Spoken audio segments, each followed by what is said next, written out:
Hello friends, and welcome back for another episode of Indie Impressions. My name is Nick, and today we're going to be taking an early look at a game called Pivvot by Fixpoint Productions. This is a game that is sort of going to remind you a little bit of something like Super Hexagon, maybe, a bit of an arcadey, dexterity-based game with a very strong artistic sense and a good sense of rhythm as well. And it's a game that, as far as I can tell, has a whole bunch of different modes to it that I have yet to unlock, but I don't really know a ton about it aside from the little bit that I've seen already.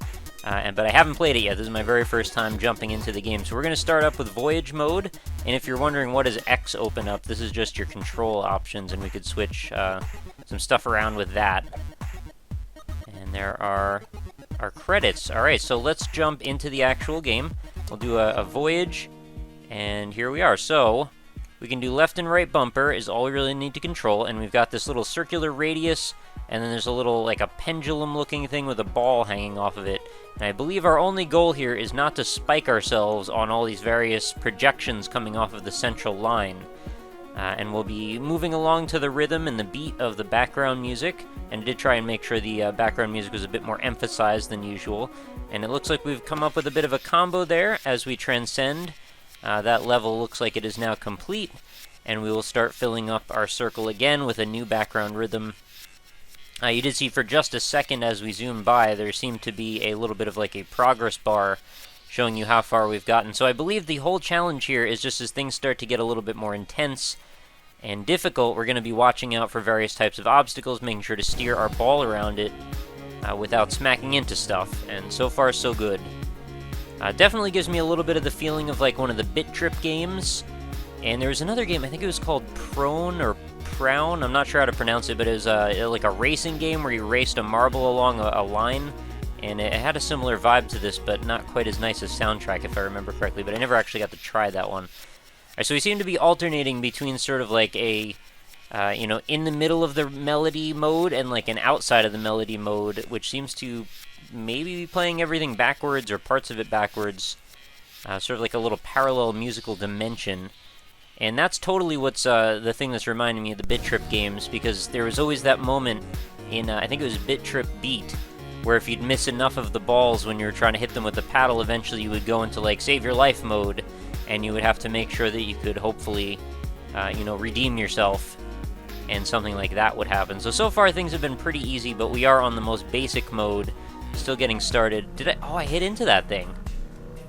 That's a little surprising. I thought I was actually going to avoid it. Alright, so we'll keep on moving here down the line. Not sure how much that impacted my progress, if at all. I think I might be just right about where I was anyway. So I gotta make sure that the ball thing is far enough away from the obstacles. And you can also use the analog stick on the 360 controller if you like.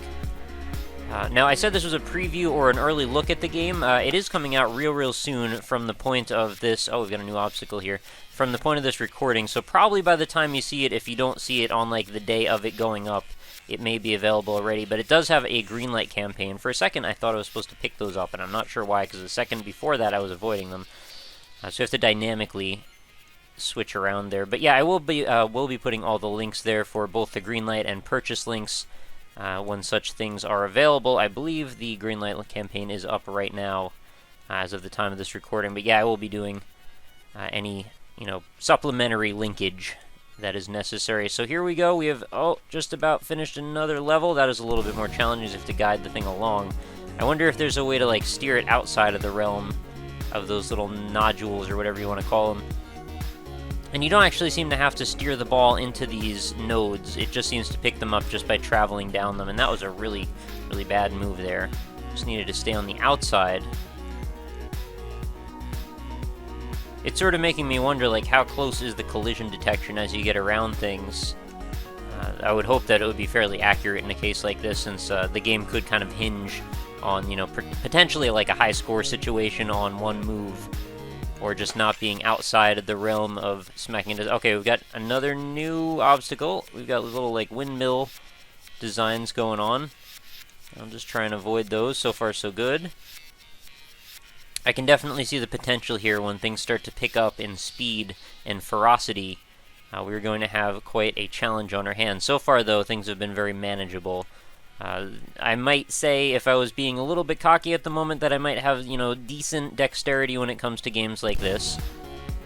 But, you know, I think it's also a nice little ramp up from the start. I don't want to run into a game like this and have the first level or the first challenges be extremely, extremely difficult, even if I do turn out to be fairly facile at a style like this, or, you know, the dexterity that's required is sufficient with what I can do. So let's keep moving on. I really do like this hyper mode that we go into. It gets all disco-y for a second. Okay, now we've got alternating arrows that I need to steer in and out of. I'm wondering if the sensitivity on using left and right bumper is going to be fast enough as we get further on into the challenge. Like if I'll need to be able to steer the ball away even faster than this. Because it's responsive, but I wonder, like, maybe I might need to go even faster. Alright, these little, like, hook things that I keep going through, they don't seem to be messing me up as much as they probably should, so that's good. Although I'm sure if they're put in just the right spot, they can still do plenty of damage. Alright, now we're going to do a little bit more windmill action. You can move the pendulum around to the beat if you feel like it. There are just subtle little adjustments required to get through some of these obstacles. This one is not particularly bad. It's definitely making me curious to know how bad it's going to get as we get really far into it. I feel like at this point, the challenge should start to kick in a little bit harder, right? Maybe it's just me. I am totally... Oh, that was super dumb of me. That was totally not something I needed to hit into. The art style is really cool to me, though. I do enjoy the minimalistic sense of it. We've got these little particles moving around on the sides of things. The line itself is actually pulsating. The obstacles seem to be moving to the beat. You know, everything's got its own sense of rhythm to it, which definitely complements what's going on nicely. And the music itself is very well done as well. And it's something that I would listen to on my own, like, without playing a game to it. You know, it's got a nice depth to it. There's a melody going on, there's some bass. You know, we've got a decent rhythm. It's a bit, you know, it's pulsating to an extent that, in a way that it might put you into a bit of a trance, which, as I've been talking about with stuff like Cloudberry Kingdom, definitely is a good way to increase retention when somebody is playing your game. You know, if you want to keep them playing, the best way to do it is just make sure that they're going to forget that they're playing the game. In essence, they're going to become so engrossed with it that they're not going to think about turning it off. And I think Cloudberry Kingdom is an excellent example of a game that does that. And I feel there's a good chance this one might be as well, but I haven't played it long enough yet to know. So this obstacle could be a little bit harder if we were moving very quickly through. So far it seems like we can handle the challenge, and we keep, you know, dropping the beat as we get back into the standard mode of whatever you want to call this. It seems like we have a standard and a hyper mode or something like that. And it's a nice feeling every time you get back into the standard mode from the other one. Not sure I quite understand the need to go back and forth, but at the same time it feels right, so I guess I shouldn't really complain about it. Now I'm starting to wonder, though, if this song might not be going on for a little too long. I mean, I'm not sure how this game is split up yet. I mean, am I playing the entirety of the main section of the game in this mode? I mean, I know there was an endless mode and like a berserk mode and a bunch of other derivations. But is the whole main thrust of it just to get through this one single challenge? If so, then I wonder about how we're breaking things up. Maybe we should have split this up into a little bit of a steeper difficulty curve, because right now I feel like there's not a whole lot standing between me and reaching the end of this particular mode. But, you know, there may be a lot more to it after I finish this one, and this may just be one level of many in a campaign. And I would hope that is the case, considering I like this music, but I also want to hear some other tracks as well. Keep things mixed up. And also, if only for the fact that I want to keep the difficulty curve moving along at a decent pace. Oop, I just totally went in the wrong direction there. There also doesn't really seem to be much of any punishment when you fail. You just kind of start at the last node, and the last node oftentimes is like basically where you just left off. Sort of like a checkpoint. But that would make a lot more sense, you know, if the levels had a whole bunch of levels to them. Maybe the checkpoints get more and more spread out as you go. And maybe this is just your tutorial world. We're going to find out. I'm going to stick with it until the end of this one and see how it goes. It's a decent use of color here as well. As you may have noticed, the ball and the obstacles are all strobing colors, especially in this mode as we're splitting back from one level to the next. But there is a reasonably good use of like gradation and changing over of mood, and just using the color to emphasize where we are in our progression. There's one thing I always liked about games like Tetris, well, specifically Tetris, I should say, is that as you got further into the game, the colors got more and more daunting or mysterious. You start out with fairly benign colors, and by the end, you're in like the land of crazy bright greens and strong, bold colors. And I think it definitely does make it stand out in your mind that when you start reaching a realm like that, that you've entered a new level of challenge, perhaps. So it's a thing that I always find is kind of a cool way to let you know what's going on. Alright, so here we are. We're getting pretty far through this challenge. Still don't feel particularly challenged yet, though. Just doing a little bit of an alternating move. I have a feeling if the difficulty curve... Oop, that was dumb. The difficulty curve does want to get particularly challenging. All we need to do is start telling us like what position on the face of the pseudo clock that we need to have the ball in to progress would be, and if you could like guide it along a path or something. I mean, I'm not sure if it's accurate enough, though. That's the problem. What if you had to guide this marble along through some sort of a maze as you're also moving off your central point? There's a chance that might just be too hard to even do accessibly. But I am curious to see. And I am curious to unlock some more modes. Oh, that one almost took me off guard. I'm also wondering, like, is the progression fairly symmetrical as we go? Each level, is it broken up by the same number of nodes? It may be. I just need to avoid that same challenge again. No, that one's not so bad. Alright, here we go. Now we've got something going on. A little bit of geometry showing up on the line here. Alright, I didn't quite move far enough into that. Gotta make sure you're all the way out on the side to a bit of a 90-degree angle of wherever the rope or the string or the strand, the line segment is taking us. And we should have this fairly under control here, provided I can stay... There we go. Just need to stay far enough away. And now we've got, repeating tendencies in these circles. Just keep rotating opposite of whichever direction we're headed in, and we should be okay. Maybe I should just be quiet for a minute and let you enjoy the music. I'm not sure how much I have drowned out what we can hear. Oh, this could be interesting. Alright, what do I do with that situation? It's the first time I've sort of thought about it and been like, oh, I'm not exactly sure what I'm supposed to do here. I was sort of wondering if you fail enough times, would it, like, knock you out of that chunk of the song? And it does seem to be changing a little bit as I go. So now I'm going to have to definitely, like, master this particular situation and how to deal with it. And I think I want to stay away from it by staying on the outside edge as much as possible. And I think we should be fine. Then I just have to rotate around it on the outside. There we go. Yep, I think I got it now. One more. We can do that. Brilliant. Oops. Fairly fitting that we had a bit of a challenge there towards the end of the song. I could see that taking a few tries to actually get your mind around if you're having trouble there. Alright, this one we've seen a bunch of times. I do feel like the level was a bit on the long side, though, so again, it's going to really be interesting to see how things are broken up as we go on. Just want to guide through those, goalpost style, I guess. Oh, well, that was a bit of a poor movement. Let's try that one more time.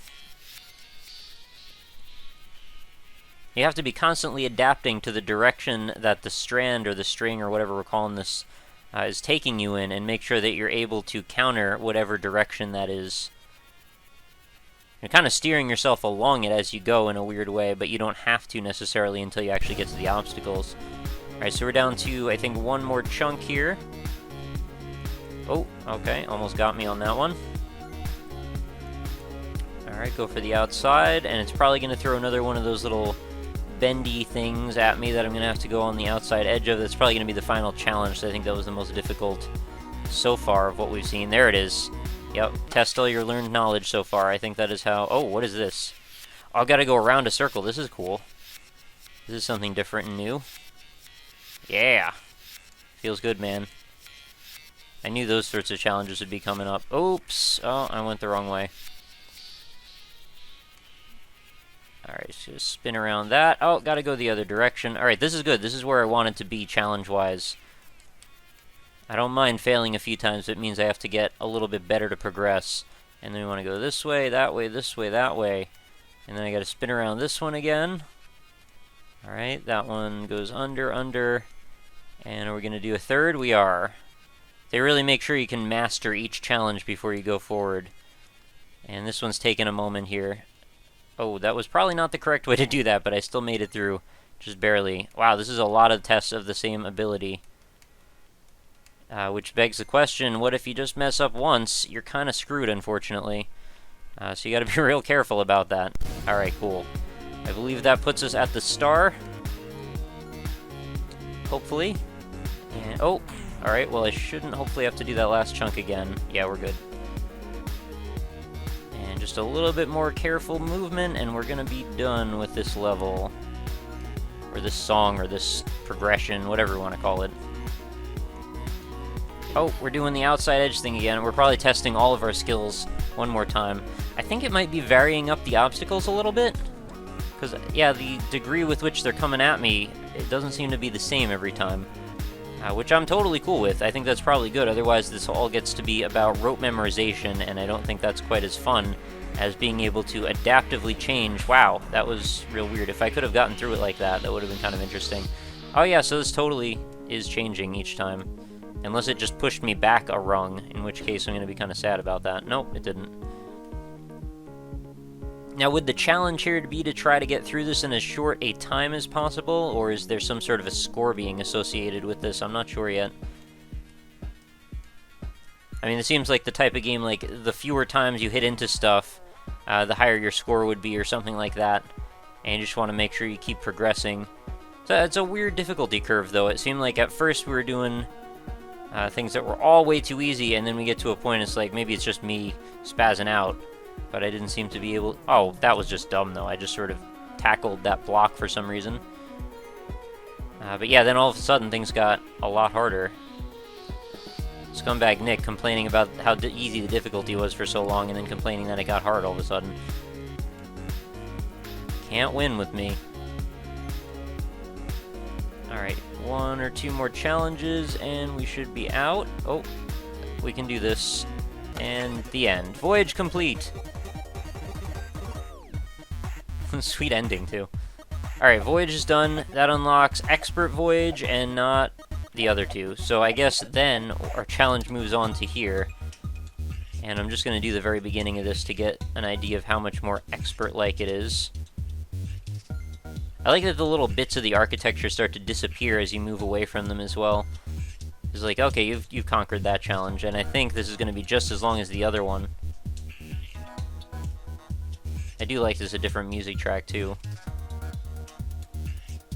But I'm assuming there's going to be some pretty serious challenges as we get towards the end of this. Oops. I would have thought, though, I would have gone for probably a shorter challenge per level, and then throw in, you know, way higher difficulty curve. I think that's sort of like the Super Hexagon ethos anyway. You know, go for little bite-sized challenges that you can fail hundreds of times and not feel so bad about it. But in this case, it's like you've got hundreds of little micro-challenges all embedded within little nodes, and those are all broken up by checkpoints, and then that feeds into a bigger level. But you could have taken this bigger level and turned it into 100 smaller levels, or not 100, but like 20 smaller levels, and made it a little bit more competitive. And then the challenge would be after you finish all of those little micro-challenges, you go back and you try and do them all in sequence now that you've mastered all of the skills. I also feel like the speed that things move at seems a little bit slow for me, but I'm not sure if the goal here is maybe to just get to Berserk mode and then things will be like 3 times as fast, perhaps. Regardless, I am digging the game. It is definitely very cool. Musically, visually, concept-wise, pretty much all good stuff. You know, I've voiced a couple little criticisms here, but nothing particularly that serious. And again, this is still a preview, so some things might actually change by the time this is on release. So I will wrap us up at this point, so thanks everybody for hanging out. As always, though, feel free to go check out the game itself. There's going to be a Greenlight preview link in the description of this video, as well as my social media link. So if you want to check out my Facebook page, my Twitter, I even have a Twitch page, although that's not linked there. That's on my main channel. But I've also got a website for the series called indie-impressions.com, so if you want to stop by there, like 475 other indie games available for your perusal, all with videos and all neatly categorized over there, so you can feel free to check through them. I'm sure you'll be able to find tons of stuff that you'll be able to just jump into and play right off the get-go, and I hope you enjoy them. And please do let me know your opinions of this game. What did you like about it? What might you do differently? Did you feel particularly grabbed by the art style? What about the breaking up of the levels? All that stuff I was talking about. You know, if you were doing this game, what would you do differently? All that kind of stuff. I like it. Makes valid criticisms and good conversation most of the time. But that is going to pretty much do it, guys. If you have any questions or concerns, feel free to let me know in the comments. If you want to leave me any support, of course, that's always valuable. If you want to feel like leaving me a like, that's entirely up to you. But mostly, you know, keep the discussion going. Any of that good stuff I always am very appreciative of. So please do come back again tomorrow. New episodes are every single day.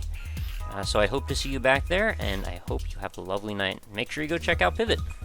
Later, guys.